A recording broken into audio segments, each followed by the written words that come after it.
नमस्कार. हिंदुस्तान पोस्टमध्ये आपल्या सर्वांचं हार्दिक स्वागत आहे. मी चंद्रशेखर नेने, आंतरराष्ट्रीय घडामोडींचा अभ्यासक. माझ्याबरोबर सतीश व्हिडिओग्राफर आहेत. बरेच दिवस आपला व्हिडिओ झाला नाही, मी थोड्या कामात गुंतलेलो होतो.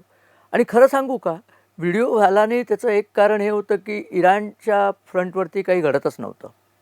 काही घडत नव्हतं म्हणजे असं की इराणचा मला वाटतं एकच उद्देश होता की त्यांच्या सुप्रीम लीडरची खमेनी यांची अंत्ययात्रा विदाऊट एनी इन्सिडेंट पार पडावी आणि तोपर्यंत तरी कोणी आमच्यावरती हल्ले करू नये अशी त्यांची इच्छा होती. का मी असं म्हणतो की त्या अंत्ययात्रेकरता पहिली गोष्ट एक लक्षात घ्या, ते जे खामेनी होते आयातोल्ला, त्यांच्या शरीराचा एक कणसुद्धा मिळालेला नाही आहे. तुम्ही कशाचं दफन करणार आहात? तिथे दफन करण्यासारखं काही नव्हतंच तिथे. तरी त्यांना संबंध ते करायचं होतं. त्याचं कारण असं होतं की इराणियन रिपब्लिकन गार्ड कोर ही सगळ्यातली सत्ता केंद्र जे इराणमधलं आहे, त्यांना दाखवून द्यायचं होतं की आमच्या मागे सगळा देश आहे. आणि म्हणून प्रचंड गर्दी तेहरानमध्ये तुम्ही पाहिलं असेल, व्हिडिओवरती दाखवलं त्यांनी, प्रचंड गर्दी त्या अंत्ययात्रेला जमली होती. बरेच लोक असं म्हणतात की ही गर्दी उत्स्फूर्तपणे आलेली नसून एक प्रकारच्या कंपल्शननी आलेली आहे की नाही आपण गेलो तर आपल्यावरती IRGCचा रोष होईल, या कारणाकरता ही गर्दी आलेली आहे असं म्हटलं गेलं. आणि त्या सोहळ्याकरता त्यांनी पंतप्रधान नरेंद्र मोदींना स्पेशल निमंत्रण पाठवलं होतं. राष्ट्रपती महमूद पेजेशकियान यांनी नरेंद्र मोदींना फोन करून सांगितलं होतं की तुम्ही कृपया करून याला या. परंतु मोदी गेले नाहीत. त्याची कारणं दोन आहेत. एक कारण म्हणजे हे जे सुप्रीम लीडर होते हे कुठल्याही संवैधानिक पोस्टवरती नव्हते. त्यामुळे त्यांच्याकरता कुठल्या तरी संवैधानिक पोस्टवरती असलेल्या माणसांनी जायची गरज नव्हती. म्हणजे ते मस्ट नव्हतं असं आपण म्हणूया. म्हणून ते गेले नव्हते. धर्मगुरूंचं एक हे होतं, त्याकरता जायचं की नाही, पण त्याचं खरं कारण आणखीन वेगळं होतं. त्यांना बोलवण्याचं कारण आणि ते न जाण्याचं कारण एकच आहे. अशी एक शक्यता होती की इराणचे सगळे नेते जर एका ठिकाणी गोळा झाले, त्या दिवशी झालेच होते, तर इस्रायल त्या दिवशी एक बॉम्बस्फोट करून पुन्हा सगळे नेते एका दिवसात संपेल अशी एक शक्यता होती. आणि इस्रायल ते करू शकला असता. इराणकडे एअर डिफेन्सच नाही आहे. त्यामुळे गरज पडली तर हे कुठेही येऊन बॉम्ब टाकू शकतात. बॉम्ब टाकतील, ड्रोन टाकतील, काय तऱ्हेतऱ्हेची हत्यारं त्यांच्याकडे आहेत, रॉकेट टाकतील, काही करणं शक्य आहे. तर ते जर मोदी तिथे असते तर ते झालं नसतं.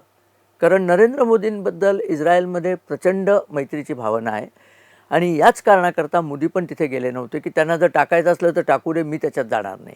हे आपलं माझं गेसवर्क आहे, मला कोणी हे सांगितलेलं नाही आहे. पण एकूण आंतरराष्ट्रीय राजकारणाचा विचार पाहता ही असणं अशक्य नाही आहे. अमेरिका गेलीच नव्हती. आणि आता तुम्ही बघा, त्या कार्यक्रमाला 24 तास पण उलटले नाही, त्यानंतर ती सगळी अंत्ययात्रा कोमला गेली. म्हणजे आपल्याला जसं वाराणसी हे खूप पवित्र शहर आहे की नाही, तसं इराणचं कोम हे त्यांचं धार्मिक कॅपिटल आहे, पवित्र शहर आहे. त्यामुळे ती यात्रानंतर तिथे गेली. कोमला ती यात्रा गेली असताना इराणियन रिपब्लिकन गार्ड कोरनी 3 टँकर्सवरती होर्मुझमध्ये हल्ला केलेला आहे. आणि ते 3 टँकरसुद्धा कोणाकोणाचे आहेत? त्यातला एक कतारचा आहे, एक सौदी अरेबियाचा आहे आणि एक पाश्चात्य देशांचा आहे. म्हणजे कोणीही असलं तरी त्यांच्यावरती हल्ले केले. आणि वरती सांगितलं काय की त्यांनी आम्ही सांगितलेल्या रेषेतनं ते गेले नाही, ते ओमानच्या बाजूला सरकले, असं काहीतरी त्यांनी थातुरमातुर कारण दिलं आहे. हे भयंकर आहे. आणि याचा अमेरिका, पाश्चात्य राष्ट्र, अरब राष्ट्र या सगळ्यांना प्रचंड संताप आलेला आहे. म्हणजे इराण जरी शस्त्रसंधी झाला, युद्धबंदी झाली तर आम्ही नीट वागू असं म्हणत असला तरी तर अजिबात नीट वागणार नाही आहे. इराणचे जे तिथे मंत्री आहेत, त्यांच्या मंत्र्यांवरती तिथे जी गर्दी जमली होती त्यांनी मंत्र्यांनाही शिव्या घातल्या. कारण ती गर्दी IRGCच्या स्टफवरची असली तर त्यांना हे मंत्री पण नको आहे. त्या अरागजींना शिव्या घालून हाकलून दिलं त्यांनी तिथनं. असे प्रकार चालू झालेले आहेत. याचा अर्थ इराणचा राज्य कोणाच्या ताब्यात आहे हे आता कोणालाच माहीत नाही आहे. हा हल्लासुद्धा जो झाला तो IRGCच्या कुठल्या तरी एखाद्या रिबेल गटाने केला असण्याची पण शक्यता नाकारता येत नाही. पण IRGCने स्वीकार केला की आम्ही हा हल्ला केला. आणि कतार भयंकर भडकलेला आहे. कतारनी सांगितलं की आम्ही तुमची युद्धबंदी व्हावी म्हणून आमच्या देशात अमेरिका, इस्रायल तुम्हाला एकत्र बसायला व्यासपीठ दिलं आणि तुम्ही त्याची अशी परतफेड करताय. आणि तो गॅसचा टँकर आहे. कतार हा गॅसमध्ये एक प्रकारची मोनोपॉली आहे त्यांची. इतकं सुंदर गॅस फील्ड त्यांच्याकडे प्रचंड मोठं, त्यातलं एक मला वाटतं 1/3 त्यातलं इराणकडे, 2/3 कतारकडे. पण आता इराण कोणाचंही ऐकणार नाही. आम्ही गल्फमध्ये म्हणजे खाडी ते ज्या अरब आखात आहे त्या आखातामध्ये आमचाच शब्द चालेल, बाकी सगळ्यांनी आमचं ऐकलं पाहिजे, अशा प्रकारची उद्दाम भाषा इराणनी पुन्हा सुरू केली आहे. आणि प्रत्यक्ष त्या सोहळ्यामध्ये ट्रम्प आणि नेतान्याहू यांना खतम करण्याकरता आम्ही दस्ते पाठवणार आहोत अशा घोषणा झालेल्या आहेत. म्हणजे आम्ही त्यांना मारण्याकरता असॅसिनेशन स्क्वॅड पाठवणार आहोत अशा प्रकारच्या घोषणा ओपनली तिथे झालेल्या आहेत. कोणीही त्या घोषणांना थांबवलेलं नाही आहे. याचा अर्थ असा, पूर्वीपासून आपल्याला माहिती आहे, मी सांगतच होतो की ही युद्धबंदी वगैरे सगळा ढोंग आहे. अमेरिकेला थोडी उसंत पाहिजे होती. मला वाटतं त्यांचे सगळे रॉकेट आणि शस्त्रास्त्र संपून गेली होती, ती मॅन्युफॅक्चर करायला वेळ पाहिजे होता. इराण तर रोजच मार खात होतं, त्यांनाही थोडी उसंत पाहिजे होती, म्हणूनही युद्धबंदी झाली. ही युद्धबंदी कायमची नाही आहे. बरं, त्यात आपणसुद्धा आपलं तेल गॅस वगैरे सगळं भरून घेतलं आहे. म्हणतात ना की आपण आता मुंबईला एवढा प्रचंड पाऊस चालला आहे, एखाद दिवशी जर कोरडं असलं तर आपण जाऊन आपल्या घरातल्या वस्तू भरून नाही का घेत, तसा प्रकार थोडासा झालेला आहे. आणि आता पुन्हा लढाईला तोड पेटेल हे नक्कीच आहे, कारण अमेरिकेने ऑलरेडी इराणवरती हल्ला चढवलेला आहे. इस्रायल तर कधीपासून इराणवर हल्ला चढायचा मोकाच शोधत होता. तिकडे हेजबुल्लाचे जी लोक आहेत लेबनॉनमध्ये, त्यांच्यावरती इस्रायल सातत्याने हल्ला करत आहे. मला वाटतं काहीतरी 18 का 20 किलोमीटर लांबीचे त्यांचे बोगदे त्यांनी प्रचंड सिमेंट घालून बुजवून टाकलेत आणि खूप जोरात लेबनॉनवरती हल्ला चाललेला आहे. आणि लेबनीज सरकारसुद्धा या हल्ल्यात इस्रायलच्या बाजूनी आहे. त्यांनासुद्धा ही हेजबुल्लाची आरेरावी नको आहे. इराणमध्येही कदाचित असंच झालं असतं जर अमेरिकेने योग्य वेळी हल्ला चढवला असता, तर IRGCला जे विरोध करतात त्या लोकांनी सांगितलं असतं की आम्हाला IRGCची ही दादागिरी नको आहे, आम्हाला नीट जगायचं आहे. अमेरिकेने आणखीन एक काम केलं. अमेरिकेने सांगितलं होतं आता युद्धबंदी आहे तर इराणला त्यांनी सांगितलं होतं तुमचं तेल तुम्ही बाजारात विकू शकता. लायसन्स म्हणतात त्याला, अर्थात या लायसन्सला काही अर्थ नाही, पण इराणची वागण्यात कुठल्याच गोष्टीला अर्थ नसतो की इराणचं तेल इराण विकतं आहे, त्यात अमेरिका कोण टिक्कोजीराव सांगणार विका की नाही, पण ते सांगतात. तर त्यांनी सांगितलं की त्यांनी लायसन्सवरती जी त्यांनी बंदी घातली होती ती पुन्हा घातली, त्यांनी बंदी उठवली होती ती पुन्हा घातली.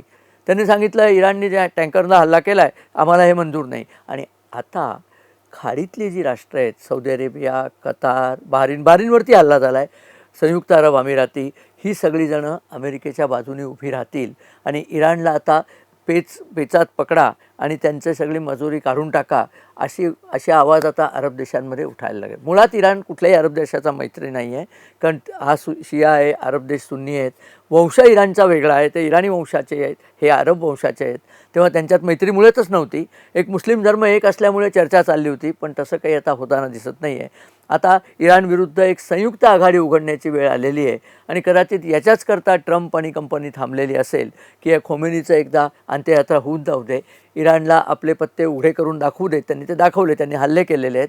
आता इराणचं कांडात काढायची योग्य वेळ आलेली आहे असं मला तरी वाटतं. मला वाटतं ट्रम्पनाही तसंच वाटत असावं. त्यामुळे आता अमेरिका इराणवरती घनघोर हल्ला चढवेल. आता ट्रम्पच्या व्हाईट हाऊसने सांगितलं आहे की आत्ताचा आमचा हल्ला याच्या आधीचे असे हल्ले होते त्याच्या 5 पट जास्ती आहे, 5 पट जास्ती, इतका प्रचंड हल्ला चालू केलेला आहे. तेव्हा आता ही युद्ध थांबेल असं वाटत नाही. हे युद्ध थांबण्याची एकच आहे की इराणनी संपूर्ण शरणागती पत्करावी, तरच हे युद्ध थांबणार आहे. आणि आता इतर अरब देश जर इराणच्या बाजूने नसले तर इराण तसं करेल याची जवळजवळ खात्रीच आता आहे. तिकडे युक्रेन आणि रशिया पाहिलं तर युक्रेन आता रशियावरती नवीन हल्ले चढवतो आहे. रशियाने भारताकडनं शुद्ध झालेलं तेल घेतलेलं आहे विकत, मग त्यांचंच क्रूड आणायचं, आपण रिफाईन करायचं आणि रशियात पाठवायचं, कारण युक्रेनच्या ड्रोन्सनी रशियाच्या बऱ्याचशा रिफायनरीज उद्ध्वस्त केलेल्या आहेत. परंतु ते युद्ध थांबेल, कारण ट्रम्प आणि पुटिन यांची आता नुकतीच भेट व्हायची आहे. त्या भेटीमध्ये बहुतेक त्यांचं मांडवली होईल आणि हे युद्धही थांबेल. जेलेन्स्कीला गप्पा बसायला लागेल. हे युद्ध थांबलं की ट्रम्प आणि पुटिन दोघंही या इराणच्या युद्धाकडे लक्ष द्यायला मोकळे होतील. त्यामुळे हे युद्ध अनेक भडकणार आहे. याच्यात चीनची अवस्था गंभीर झालेली आहे. चीनची आर्थिक परिस्थिती ऑलरेडी वाईट आहे. त्याच्यात इराणच्या या हॉर्मुझच्या आखातात युद्ध असल्यामुळे त्यांना स्वस्त तेल मिळत नाही आहे, ते तडफडायलाच लागलेले आहेत. जग आता पुन्हा एका युद्धाच्या परिस्थितीत जाईल याबद्दल मला तरी काही शंका वाटत नाही. आपण त्याला तयार आहोत का? तर माझ्या मते आपण त्याला तयार आहोत. आपण कदाचित या युद्धाच्या धामधुमीत POK आणि गिलगिट बाल्टिस्तान पाकिस्तानकडनं मोकळा करून घेऊ याची बरीचशी खात्री मला वाटते आहे. आपण बघत राहू. नवीन काही आलं की मी आपल्याकडे ते गोष्टी घेऊन येणारच आहे, त्यावर विश्लेषण करणारच आहे.